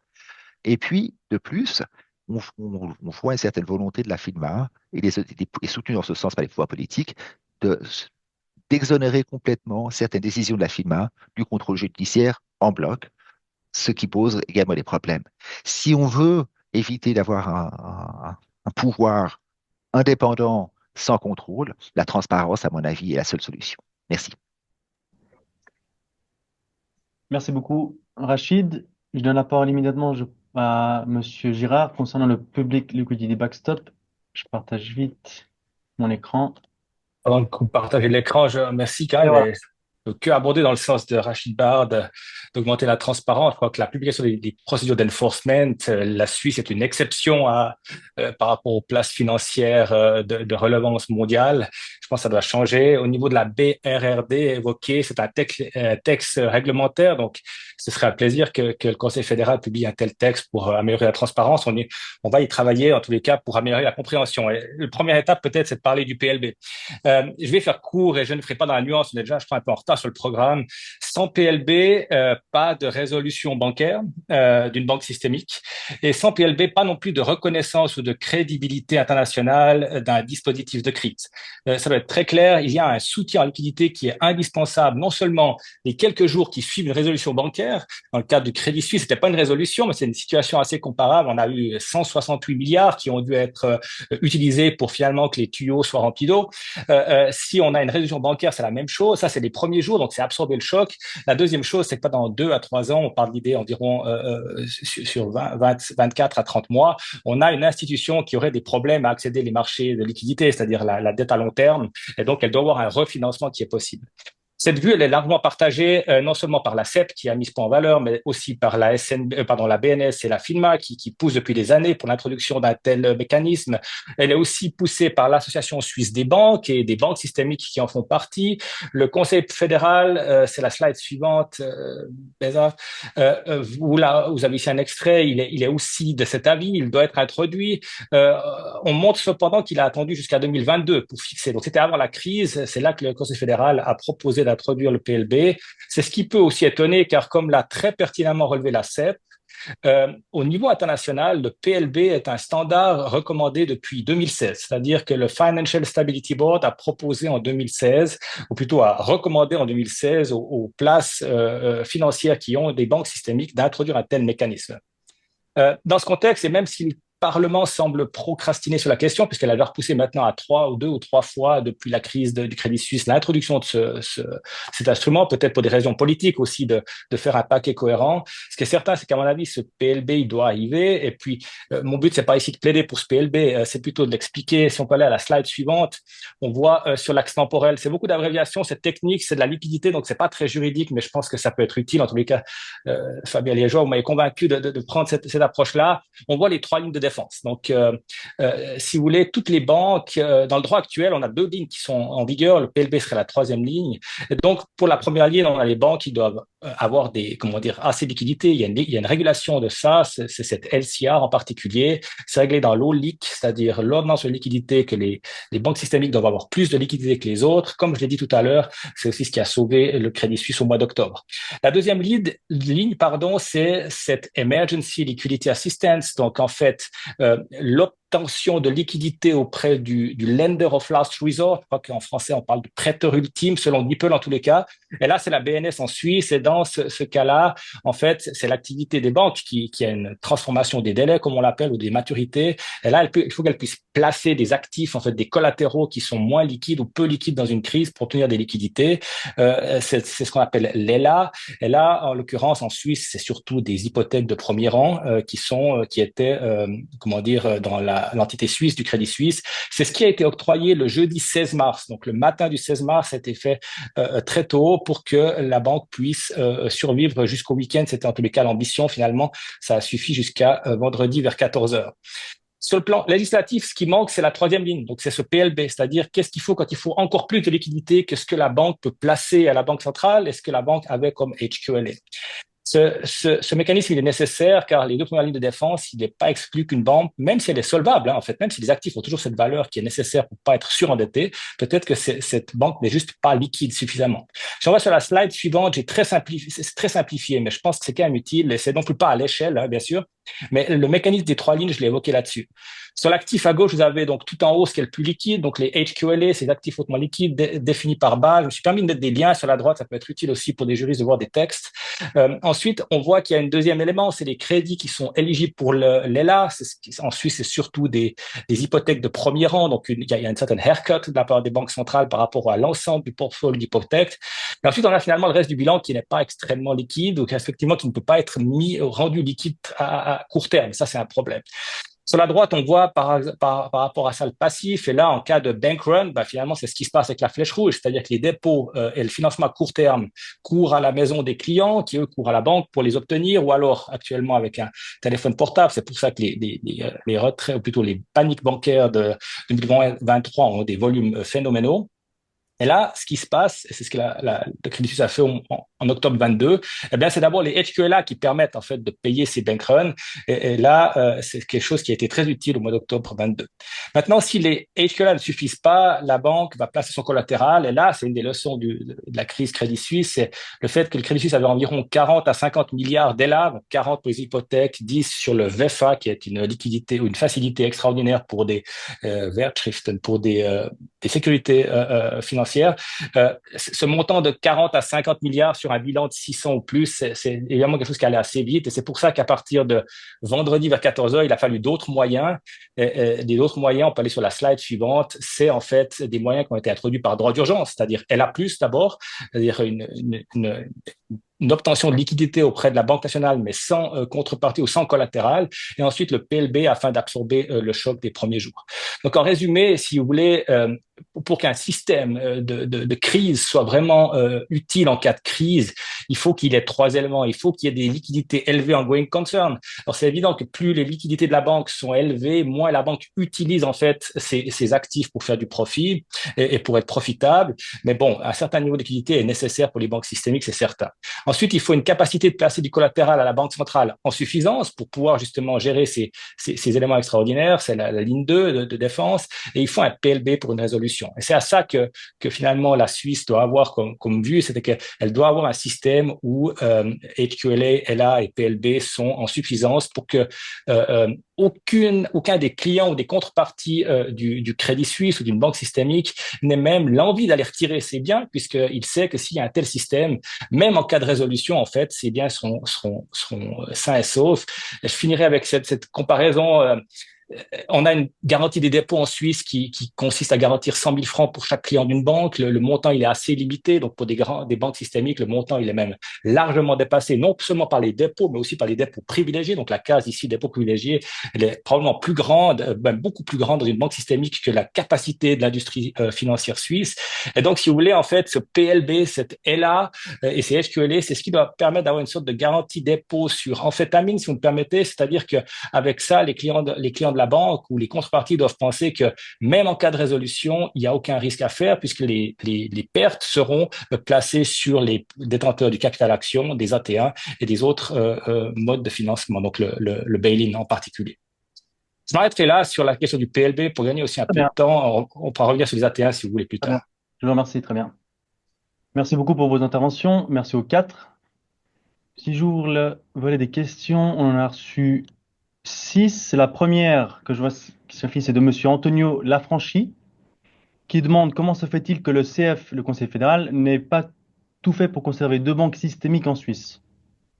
Je me tourne vers vous, Monsieur Roger Nordman, et vous demande qu'en pensez-vous?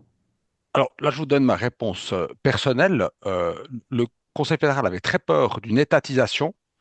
En réalité, on est passé à 2 millimètres d'une étatisation. Ça se ressort clairement du rapport de la commission d'enquête, puisque si le conseil d'administration du Crédit Suisse n'avait pas donné le OK, ça aurait été cette solution qui aurait été pratiquée parce que le Conseil fédéral avait trop peur de la liquidation, malgré les explications d'Alain tout à l'heure.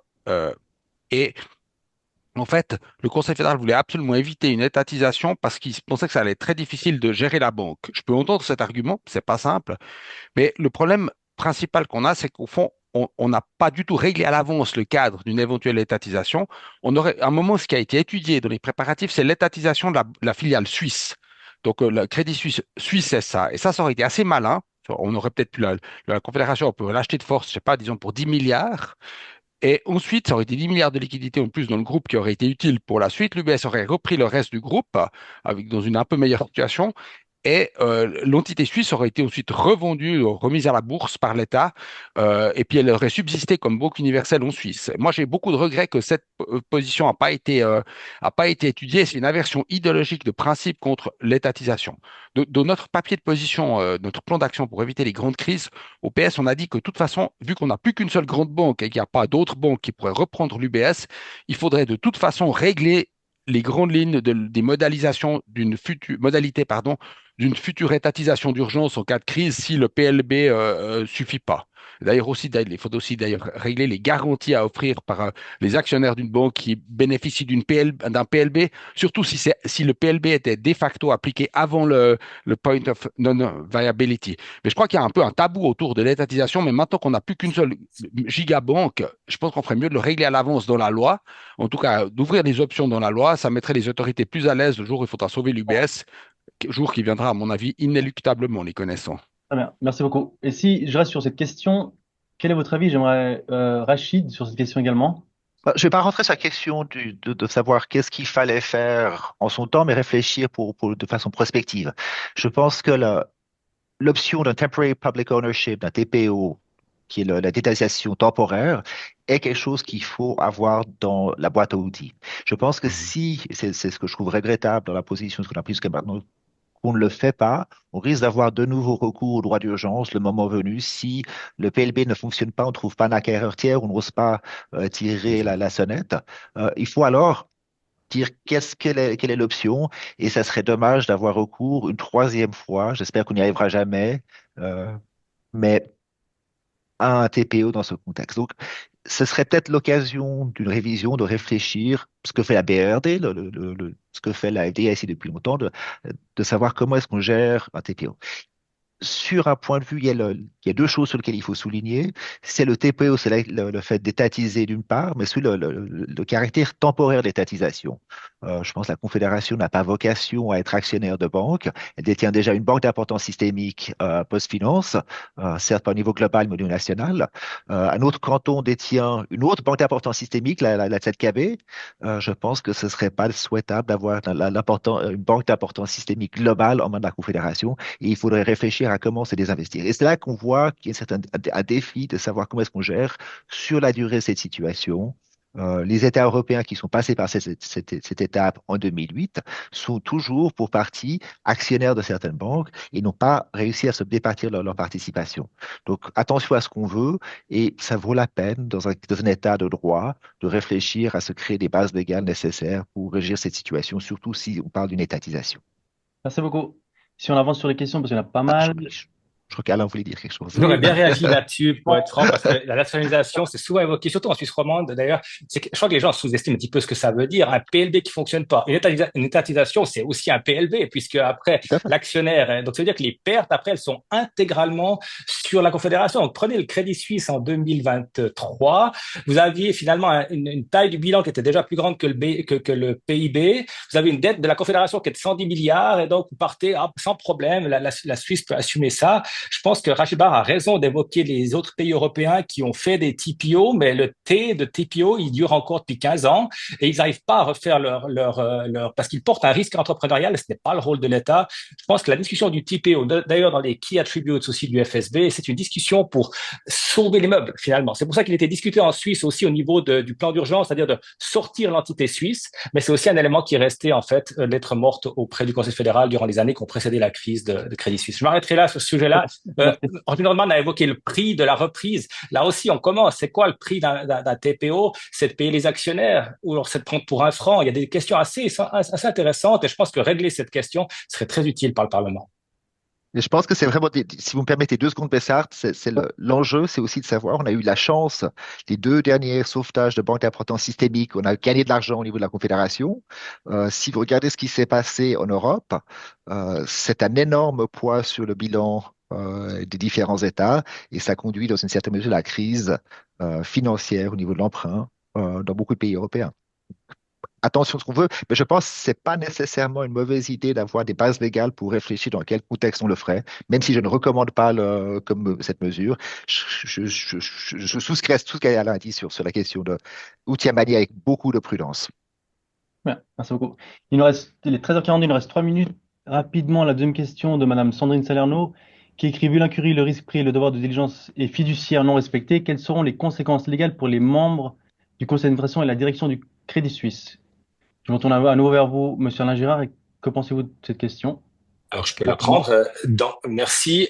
Alors, effectivement, c'est des questions finalement d'une part de droit privé, c'est-à-dire qu'il y a la possibilité, comme toujours, quand une entreprise rencontre de tels problèmes, d'attaquer les personnes, les responsables, les conditions. Je pense que les professeurs Lejoie et Barre les connaissent même mieux que moi, c'est-à-dire que c'est vraiment un aspect de responsabilité finalement et qui est, je crois, assez difficile à faire avancer devant les tribunaux. Il y a assez peu de cas, je crois, dans ces domaines-là. Après, au niveau de la régulation bancaire, alors là, c'est simple. Il y a la possibilité d'avoir des procédures d'enforcement contre ces personnes. Je ne vais pas beaucoup en dire beaucoup plus là-dessus, puisque, comme vous le savez, la FINMA n'a pas le droit de communiquer sur son enforcement. Je pense que d'ailleurs, Rachibar a raison, dit que ça ne devrait pas non plus être quelque chose qui devrait être communiqué, les ouvertures de procédures, parce que ça, c'est quelque chose qui pourrait mener à des préjugés. Par contre, je pense que la conclusion des procédures, c'est là. C'est pour ça que la FINMA s'engage. C'est vraiment, elle devrait pouvoir être communiquée. Si vous me demandez mon avis, à mon avis, elle devrait être pour être communiqué de manière très large, puisque c'est très utile aussi comme effet préventif pour éviter que, ou plutôt que les dirigeants comprennent ce qui peut se passer dans ces cas-là. Si le Parlement devait introduire ce qui est proposé, c'est-à-dire un régime de responsabilité, pas aussi volumineux que ce que connaît le Royaume-Uni avec le Senior Manager Regime, je pense que là, on pourrait avoir une solution qui serait vraiment quand même très utile, qui permettrait vraiment de mettre, plutôt d'avoir la responsabilité de ces personnes qui soient complètement exposées. Et ça, c'est important, je pense, parce que je prends toujours l'exemple d'un accident routier. Rachid Bar m'a donné une bonne passerelle pour parler des autos, mais lorsque vous avez un accident, si Rachid Bar a un accident de voiture, il va naturellement payer son dommage qu'il a créé, puisque c'est quelqu'un qui n'a pas besoin d'aller devant un tribunal pour le forcer à payer. Et c'est la même chose avec l'article 41 en fait, du CO. Si quelqu'un ne veut pas payer, ben, il faut aller devant un tribunal. Et là, je pense que c'est pareil. Si vous voyez en Suisse, Oswald Grubel, année 2012-13, quand UBS fait une énorme perte à Londres avec Adoboli, il décide de laisser son siège de CEO. Je pense que si on a ce genre de comportement, on n'a pas besoin de senior manager régime. Par contre, si ce comportement n'a pas lieu, entre nous, au Crédit Suisse, il n'a pas vraiment eu lieu, eh ben, je pense que c'est important d'avoir une capacité de pouvoir faire porter la responsabilité par les dirigeants. Merci beaucoup. Il est 13h45. Dernière petite question de Suzanne qui pose 4 questions. On va en prendre celle-ci. Quels changements sont en route pour limiter les bonus des hauts dirigeants si les FP sont limités et les licenciements en restructuration humains sont utilisés en parallèle? Là, je pense que je vais plutôt me tourner vers l'ex-législateur qu'est M. Nordman par rapport à cette question. Vous m'entendez? Oui, je Oui, vous voilà. entends. Écoutez, en fait, il y a pour l'instant qu'une motion qui a été adoptée sur un malentendu, une motion UDC qui a été adoptée sur un malentendu au Conseil des États, mais qui va échouer au Conseil national parce que l'UDC du Conseil national va s'y opposer. Donc, il n'y a pas vraiment de changement. Je trouve que la proposition la plus intéressante, c'est celle de Franz Schumacher qui dit que les bonus, ou en tout cas les parts élevées des bonus, et donc aussi des principaux dirigeants de la banque, etc., et les dividendes devraient être déposés dans un pool temporaire à la Banque nationale, un pool propre à chaque banque, et puis versés définitivement que 5 ou 10 ans plus tard, mais que ces fonds puissent être achetés et vendus. Ça permettrait, en cas de difficulté, de se retourner contre ces managers en leur disant, OK, tu as contribué à la difficulté, il a fallu recapitaliser la banque, hop, on prélève l'argent dans ces fonds. Même chose envers les actionnaires qui pourraient pas profiter complètement tout de suite de leurs dividendes, mais avec une petite nuance, ces fonds pourraient les parts de ces fonds pourraient être achetées et vendues, ce qui ferait un indicateur avancé au fond sur du marché et un trading par les insiders de la banque. Donc, on verrait leur propre confiance dans la banque. Et je trouve que cette idée est vraiment très intéressante. D'ailleurs, elle est partiellement appliquée en interne de l'UBS, mais l'idée, ce serait d'avoir ces fonds auprès de la Banque nationale et ça ferait une ligne de défense supplémentaire après le PLB ou avant le PLB et surtout avant une éventuelle étatisation derrière. Et puis, ça serait une vraie responsabilisation sur le long terme. Parce que moi, je ne m'attends pas à ce qu'on puisse obtenir une majorité au Parlement pour réguler les bonus. Puis après, il y a les bonus des hauts dirigeants, mais il y a aussi les bonus des traders. Enfin, c'est ultra compliqué à aller dans le détail. Donc, si on dit simplement, OK, tu peux les avoir, mais ils sont freezés, plus ou moins gelés pour un moment, ça peut être assez efficace.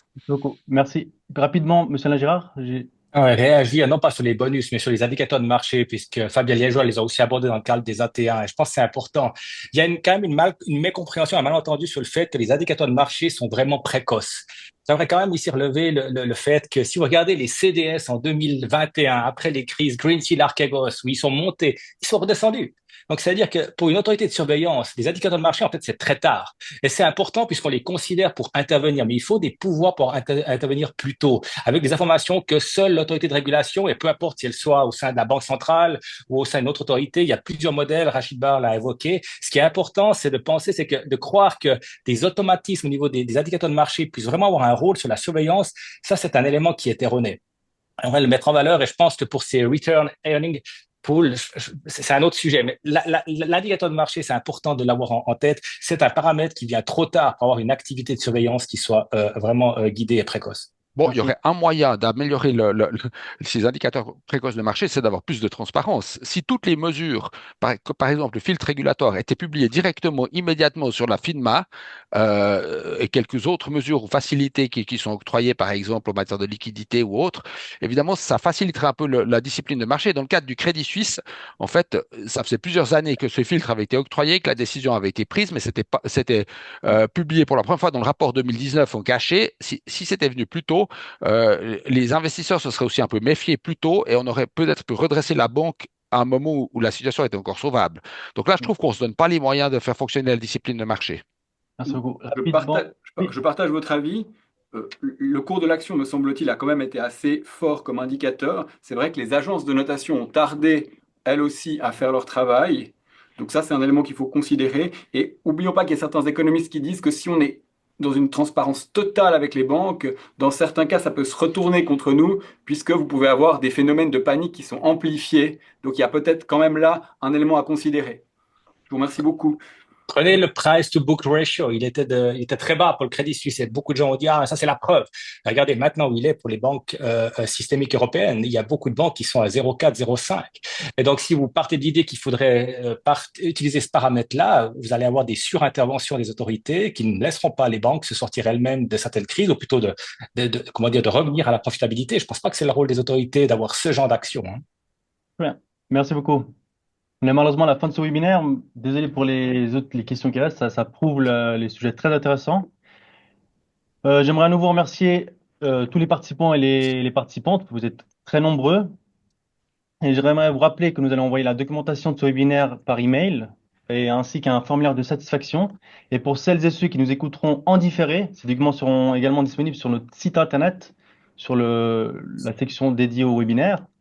Et j'aimerais enfin vous remercier à nouveau chaleureusement les 4 intervenants de qualité qu'on a eu aujourd'hui pour leur intervention. Merci beaucoup et je vous souhaite une excellente journée. Merci. Merci. Bonne journée, Merci. merci.